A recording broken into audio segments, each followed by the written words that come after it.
सबसे पहले तो ये बता दें कि विजिट वीज़ा हर कोई चाहता है कि हम विजिट वीज़ा पे जाएं, किन किन कंट्रीज़ का आसानी से मिल जाता है? विज़िट वीज़ा जो होता है, अगर कुछ डॉक्यूमेंट्स होते हैं जिनको अगर हम कंप्लीट करते हैं तो उसमें आप कोई भी कंट्री सेलेक्ट कर सकते हैं। जैसा कि मोस्टली लोग जो हैं वो सेटलमेंट के हवाले से कनाडा, अमेरिका, न्यूजीलैंड, ऑस्ट्रेलिया, इन कंट्रीज़ का विज़िट करना चाह रहे होते हैं।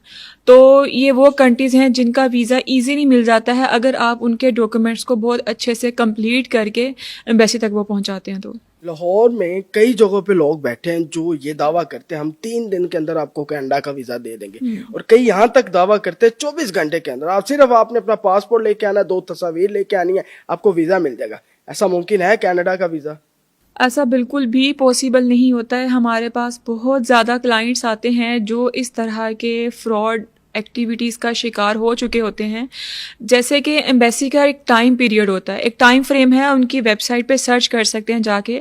एक बायोमेट्रिक होते हैं आपकी पूरी फाइल, आपका पूरा प्रोसेस कंप्लीट होने के बाद, बायोमेट्रिक के बाद एम्बेसी रिस्पॉन्स करने में टाइम लेती है 30 to 40 वर्किंग डेज़ का। तो ये बिल्कुल गलत है कि 24 घंटे में वीज़ा मिल जाएगा, 3 दिन में वीज़ा मिल जाएगा, हफ्ते में वीज़ा मिल जाएगा। ऐसा कुछ भी पॉसिबल नहीं है। कुछ लोग हैं विजिट वीज़ा लगवा भी लेते हैं, सही लग जाता है उनका, और वो वहाँ जाते हैं, वहाँ रहते हैं, लेकिन वहाँ फिर खरगोश बन जाते हैं, खरगोश टाइम। जी जी। तो क्या उनको फिर वहाँ कोई इश्यूज होते हैं, वो बाद में उसको कन्वर्ट करवा सकते हैं वीज़े को? देखिए, आप विजिट पे गए हुए हैं, विजिट पे रहते हुए अगर आप बोलें कि मैं वहाँ पे वर्क कर लूँ, मैं वहाँ पे पीआर ले लूँ, मुझे इमिग्रेशन मिल जाए, तो ऐसा बिल्कुल भी पॉसिबल नहीं होता है। अगर आप यहाँ से विजिट पे गए हैं तो विजिट का एक प्रोसेस कंप्लीट करके आप वहाँ पे पहुँचे हैं। अगर आपने वहाँ पे वर्क वगैरह भी करना है, पीआर की तरफ भी जाना है, तो उनका एक प्रोसेस है जिससे गुजर के आपको जाना पड़ेगा। यानी कि अगर आप वहाँ पे वर्क करना चाहते हैं तो वर्क के हवाले से पहले अपनी जॉब सर्च करें, रिक्रूटमेंट एजेंसी से आप हेल्प ले लें, किसी कंसल्टेंट या लॉयर से आप हेल्प ले सकते हैं। अगर आप इसको बिजनेस के तौर पे करना चाहते हैं, यानी कि वहाँ पे कोई इन्वेस्टमेंट करना चाहते हैं, तो इन्वेस्टर वीज़ा के लिए आप अपना पूरा प्रोसेस करेंगे। जब आप विजिट से अदर कैटेगरीज में शिफ्ट होते हैं उसके बाद ही आप पीआर वाले प्रोसेस की तरफ जाते हैं। अगर किसी को कनाडा का वीज़ा चाहिए, अब हम कंट्री वाइज चलते हैं, कनाडा का वीज़ा चाहिए, विजिट वीज़ा, जी। तो एक तो विजिट वीज़ा कितनी देर का होता है कनाडा का, वो कितनी देर का मिलता है? दूसरा, उसके लिए क्या क्या डॉक्यूमेंट चाहिए, कितना टाइम रिक्वायर्ड होता है, और क्या क्या उसका प्रोसीजर है, वो काइंडली बताइए। सबसे पहले हम डॉक्यूमेंट्स की बात करते हैं। इसके लिए बेसिक डॉक्यूमेंट्स चाहिए होते हैं, वो कनाडा छोड़ के आप कोई भी अदर कंट्री भी डिस्कस करेंगे उसके लिए भी सेम ही डॉक्यूमेंट्स हैं। पासपोर्ट है, आईडी कार्ड है, पिक्चर्स हैं आपकी 2 अदद। आपका पासपोर्ट की वैलिडिटी तक इसका कनाडा का पहले वीज़ा मिल रहा था, लेकिन अभी उसकी वीज़ा की वैलिडिटी कम हो गई है। अब जितना आप प्लान दे रहे हैं उतना आपको वीज़ा मिलेगा, ठीक है। और इसके अलावा अगर आप जॉब कर रहे हैं, बिजनेस कर रहे हैं, उसके डॉक्यूमेंट्स चाहिए होंगे। जॉब में है तो आपकी सैलरी स्लिप है, आपका सर्विस कार्ड है, एम्प्लॉयमेंट कार्ड है। बिजनेस है तो आपका एनटीएन है, रिटर्न्स वगैरह हैं, बैंक स्टेटमेंट, जो पूरे डॉक्यूमेंट्स में आपकी एक समझ लें कि एक रीढ़ की हड्डी की हैसियत रखती है, वो आपकी बैंक स्टेटमेंट है। विजिट वीज़े के लिए भी? जी बिल्कुल, विजिट देखिए, विजिट है, विजिट का मतलब है घूमना फिरना। हाँ। आप घूमने फिरने जा रहे हैं, आपके पास आपने अपना इतना बैंक बैलेंस शो करवाना है कि आपके पास इतने पैसे हैं कि वहां जाते हैं आप वहां पे जाके सरवाइव कर सकते हैं। अगर हम इसमें आपको बात करें सिंगल पर्सन की, तो सिंगल पर्सन के लिए मिनिमम 1 मिलियन रिक्वायर्ड होता है, 10 लाख से कम नहीं होना चाहिए।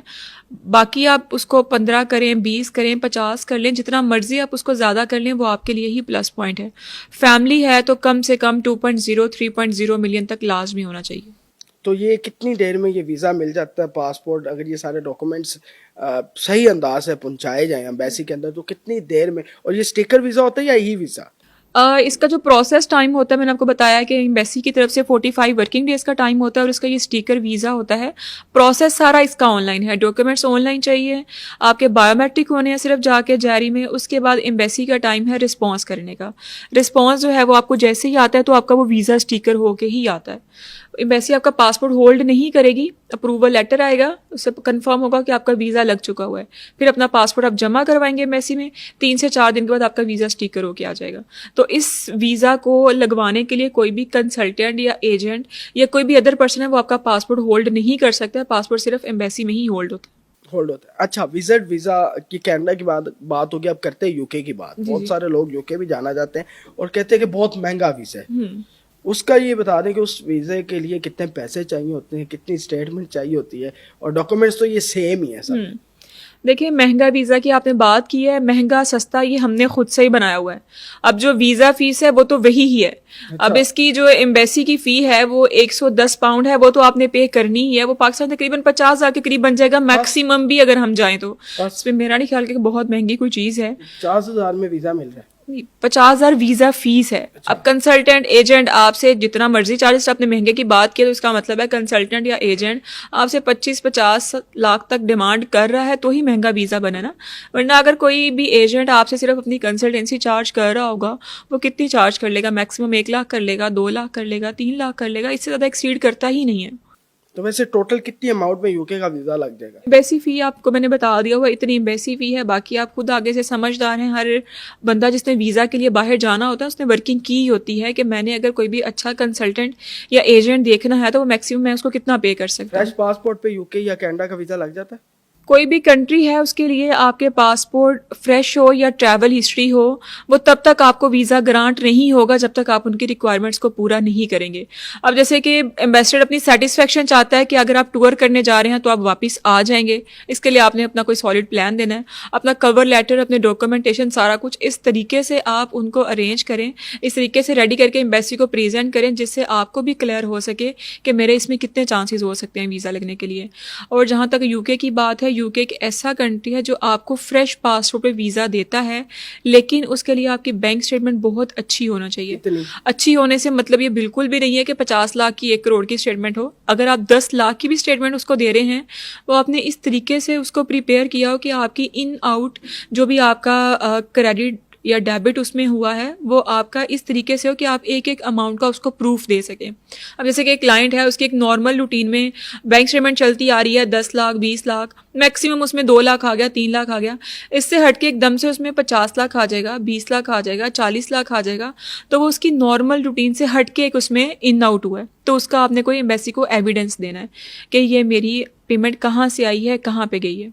बहुत सारे लोगों के रिजेक्ट, पाकिस्तान में तो अक्सरियत की तादाद इतनी है कि जिनके रिजेक्ट हो रहे हैं वीज़े। वो क्या वजह है?